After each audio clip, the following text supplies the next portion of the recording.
Baik, di sini saya akan menjelaskan tentang resusitasi bayi. Yang pertama ada peralatan. Peralatan yang terkait dengan respirasi, peralatan yang dibutuhkan adalah stetoskop, leds, dan monitor kardiorespirasi. Kemudian ada pulse oximetry, kemudian sungkup wajah dengan berbagai ukuran untuk bayi eterem dan bayi prematur, alat ventilasi tekanan positif, dan pipa yang disambungkan dengan sumber oksigen, manometer, pipa endotrakeal atau ETT dengan ukuran 2,5, 3,0, dan 3,5. Kemudian laringoskop dengan ukuran 0,1 dan 0, disertai dengan lampu dan baterai cadangan. Kemudian detektor karbon dioksida atau kapnograf, kemudian stirlen untuk ETT, kemudian laringeal max airway atau LMA ukuran 1. Kemudian ada peralatan suction. Peralatan yang dibutuhkan untuk membuka jalan napas adalah yang pertama balon penghisap, kedua suction mekanik dengan tekanan 80-100, kemudian kateter suction ukuran 10 dan 20, pipa suction dan wadah atau kanister, kemudian pipa nasogastrik ukuran 8, kemudian aspirator mekonium, dan yang terakhir semprit dengan ujung kateter 22 cc. Masih dengan peralatan, yang ini adalah peralatan terkait pemberian cairan. Peralatan yang dibutuhkan untuk resusitasi neonatus terkait pemberian cairan. Yang pertama ada kateter dengan ukuran 22 dan 24. Kemudian ada plester dan kasa. Kemudian dextrose 10% dalam air. Kemudian konektor T. Dan yang terakhir semprit dengan berbagai variasi ukuran 1-20 cc. Kemudian yang terakhir ada peralatan epinefrin dan peralatan lainnya. Resusitasi neonatus perlu disiapkan cairan injeksi epinefrin 1/10.000 atau 0,1 mg per mililiter. Peralatan yang dibutuhkan adalah yang pertama kateter umbilikal ukuran 2,5 dan 5. Kemudian chest tube ukuran 10. Kemudian peralatan steril seperti sarung tangan, skalpel, hamostat, dan verkop. Yang kemudian ada penghangat bayi atau radian warm up. Yang terakhir ada selimut hangat.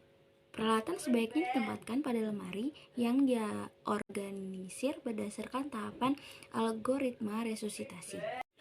Kemudian itu ada kegawat daruratan pertolongan pada bayi. Yang pertama, memeriksa kondisi kesadaran. Pastikan bayi Anda berada di area yang aman. Tepuk perlahan sambil bicara kepadanya dengan memastikan apakah dia sadar. Setelah itu, periksa apakah bayi Anda mengalami cedera, perdarahan, atau gangguan medis lain. Jika tidak ada respon, pastikan leher dan kepala bayi dalam keadaan lurus, tidak menekuk atau mendongak. Kedua, memeriksa pernapasan. Letakkan pipi Anda di dekat mulut dan hidung bayi untuk memastikan apakah ada napas yang keluar atau tidak, sambil memperhatikan gerak dadanya. Periksa bagian dalam mulut dan hidungnya dengan seksama apakah terdapat sumbatan pada jalan napas untuk memastikan ia tidak tersedak. Kemudian yang ketiga ada berikan napas buatan atau bantuan napas.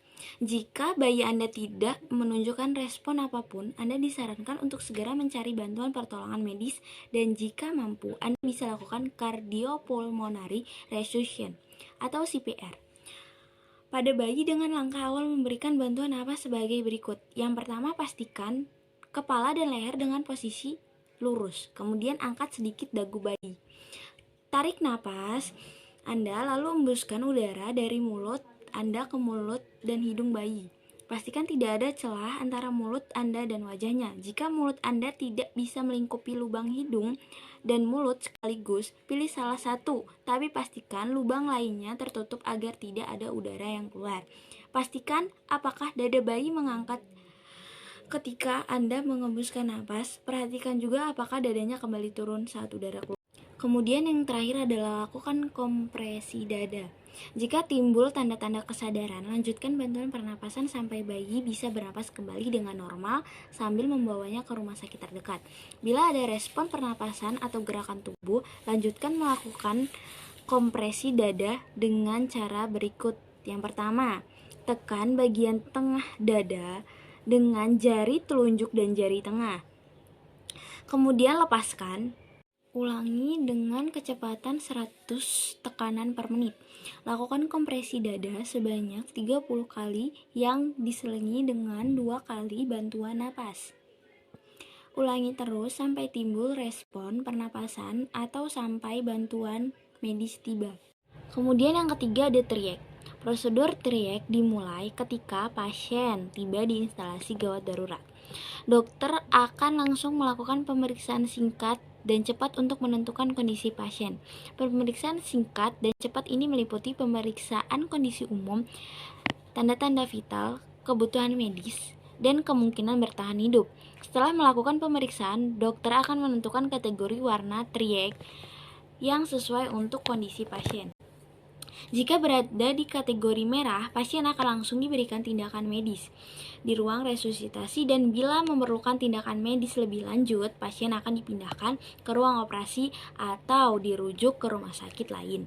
Jika berada di kategori kuning, pasien bisa dipindahkan ke ruang observasi. Pasien dalam kategori ini akan ditangani setelah pasien kategori merah selesai. Sedangkan pasien dengan kategori hijau dapat dipindahkan ke ruang rawat jalan, dan jika kondisinya memungkinkan, pasien dapat diperbolehkan untuk pulang.